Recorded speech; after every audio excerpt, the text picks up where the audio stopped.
Okay, and we're back. It is super late in the day. It's 2:15, but do not worry, I was not a bum.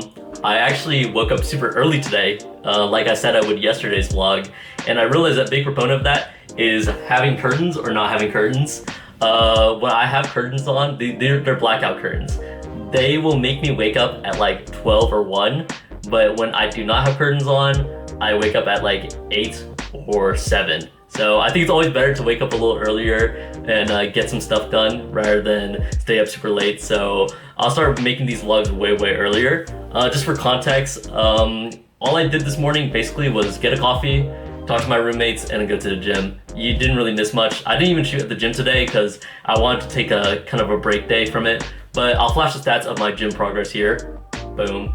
It's just a chest upper day, pretty good. And I'm gonna bring back the talking segments. So for whoever missed the talking segments of me yapping, this is for you.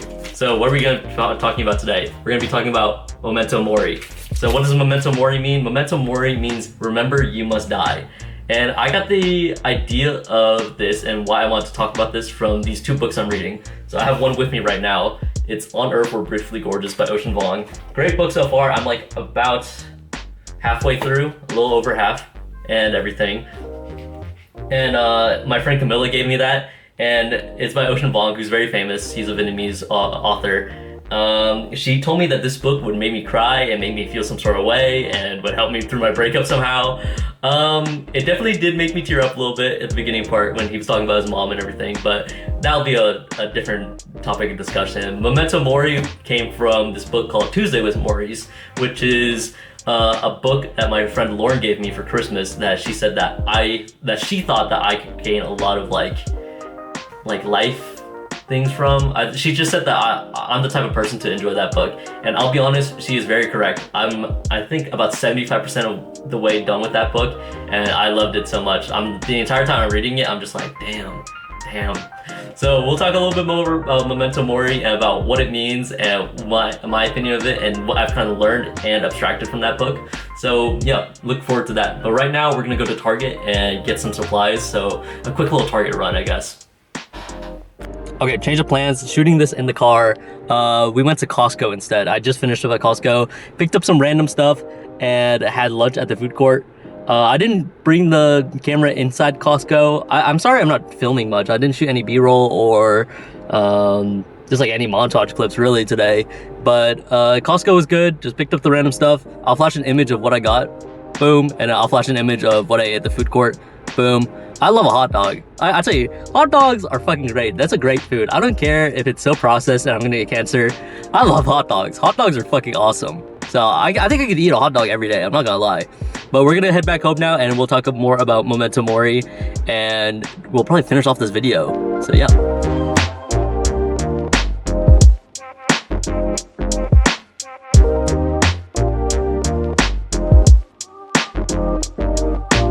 I'm re-recording this bit because as I was editing this video, I was super unhappy with the way that it was flowing and just how I was ending it because I got super lazy. I wanted to go to sleep and I didn't want to talk about Momento Mori, but I feel like I should, and I think that I have the energy to do it now. First off, I just want to show y'all my crazy ass setup to edit videos and how I do this stuff. This is not the way my desk usually looks, but it's just how it looks right now. So right here we have my editing software. I use CapCut because fuck Microsoft Clipchamp, but sitting on like a textbook stand as a third monitor. I have the main PC over here. This one usually only has YouTube or music on it.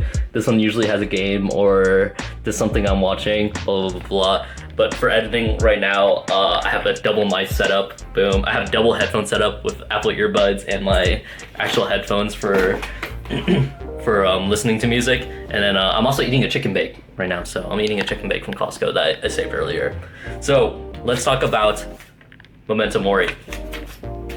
So you might be wondering, like, what does Memento Mori even mean? And I alluded to it a little bit, but it basically means that remember you'll die, right? And it's part of a two-person like Latin phrase, right? So people usually say Memento Mori, and I think they say Memento Vivere after, which means to remember to live. So you remember, so basically you just say it, remember you'll die, so remember to live. And what does that really mean? And what do I think about it? One, I think Momento Mori is such a beautiful saying, right? Because I think we're constantly surrounded by death, even if we don't realize it, right?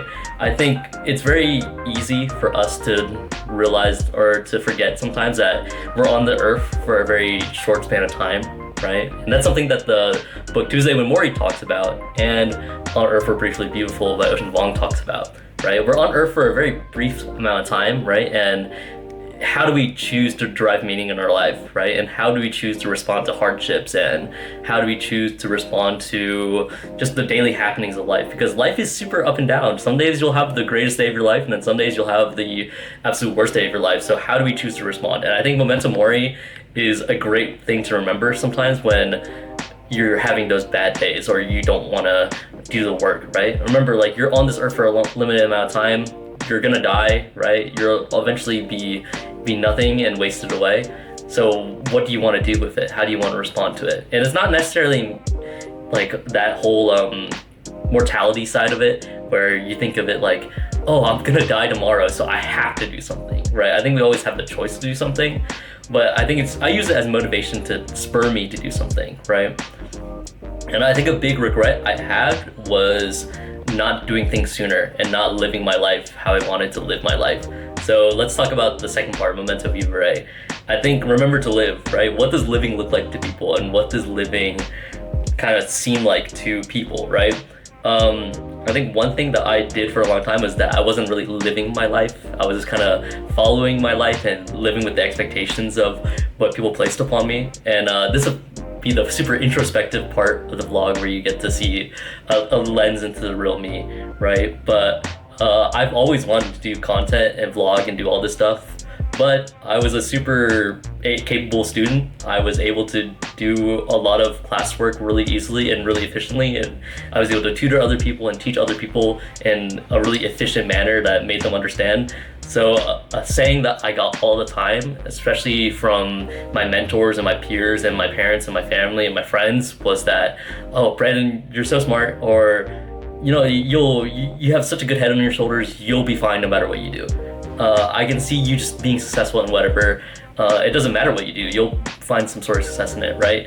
And those are really, really good words to hear, right? And in any other circumstance, you should take those as compliments. But for the longest time, I took that as like a burden almost, and it kind of choked me up a little bit, where I was so concerned that if I had failed, or if I like didn't meet these expectations that people put on me, that there wasn't an expectation that people put on me. It was an expectation that I put on myself because everybody was expecting it around me, that if I didn't fill those, or I didn't meet those, or I didn't even exceed those, that I was a failure, and that everything in my life didn't really matter, right? So I wasn't really even living my life. And it goes back to making content and uploading YouTube videos and making vlogs and doing all this stuff. I've always wanted to do this. I was a huge Casey Neistat fan, and you can see it in the way I edit and the way I'm formatting these vlogs. He was my favorite YouTuber growing up, and I always wanted to make vlogs, but I never did it, and I severely regret it. I wish I started back in high school or started in my freshman year of college, because I was doing so much interesting stuff, right? I graduated high school, didn't make a social media post about it because I thought I was like him, or I thought I have no idea why I didn't do that. I went to a Model UN trip in New York. That is super duper interesting. Very little people ever get to do that in college. And that would have made a great vlog. I went to the actual UN building, I debated, I gave a speech, I got an award, but I didn't make a post about it, I didn't make a YouTube video about it, even though I shot all these clips. What am I doing, right? And I think for a long time I was scared. I was scared that, you know, I'll do that stuff and nobody will care and it will fail, and therefore I wasn't living my life and everything. I was just living by the expectation that I was going to fail. But recently, and it goes back to the other video about breakups, I realized that I'm on Earth for a very brief amount of time, which both of these books talk about. Tuesday with Mori and Ocean Vuong's On Earth We're Briefly Beautiful, right? Where we talk about our how long we are on Earth, right? And what we're trying to accomplish on Earth, right? Some people are perfectly content with just living their life and, you know, just experiencing life and everything, and that's a beautiful way to do it. But I want to do something that lasts, and I want to do something that not that I'll necessarily be remembered for, right? But something that's meaningful to me. And I think you have to derive a lot of meaning from yourself. So I think let's link this to a podcast episode. I'm sorry this is rambling, but there's this podcast episode I watched where these people were discussing like what happens in your 20s, right? And 20s is a very close time for me because I'm only 22 right now, but they were saying like people have the expectation that your life just goes downhill after your 20s. So you're supposed to do something great during your 20s. So run a marathon, travel the world, start a YouTube channel, become rich and famous, blah, blah, blah, blah. Do something meaningful in your life, get into a relationship, blah, blah, blah, blah.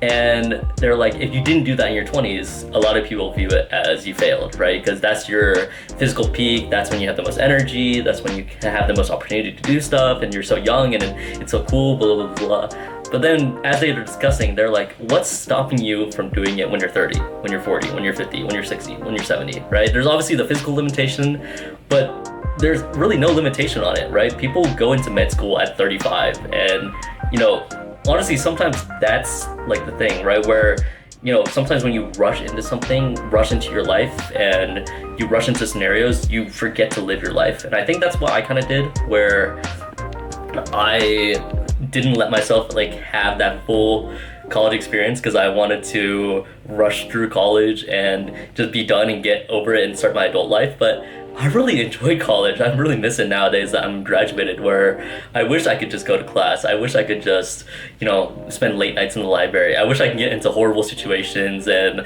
have my friends console me as I cry, right? I really wish all that stuff, but I can do that anytime, right? I can just, if I want to just hang out with my friends, I'll just hang out with my friends now. If I want to get into horrible situations, I'm just going to put myself in a horrible situation. Hopefully I grow up from it, right? And that might be a really bad mindset to be in, where you're like, oh, I'm just gonna throw myself into the sharks and hopefully I'll be fine. But I think it comes back to Memento Mori and Momento Vivere, right? I think there's always gonna be a risk whenever you always incur some risk whenever you try something new or when you do something out of your comfort zone. That's you remembering you'll die, right? So don't be reckless with it. But Momento Vivere reminds us that if we're not doing the risky stuff and we're not doing the stuff that we actually want to do and the stuff that we're passionate about, we're not really living. And I think that's important to do because I think a lot of kids nowadays, especially with the kids that I worked with back in high school and even in college, they're so focused on, saving money or getting out of college as fast as possible, blah, blah, blah.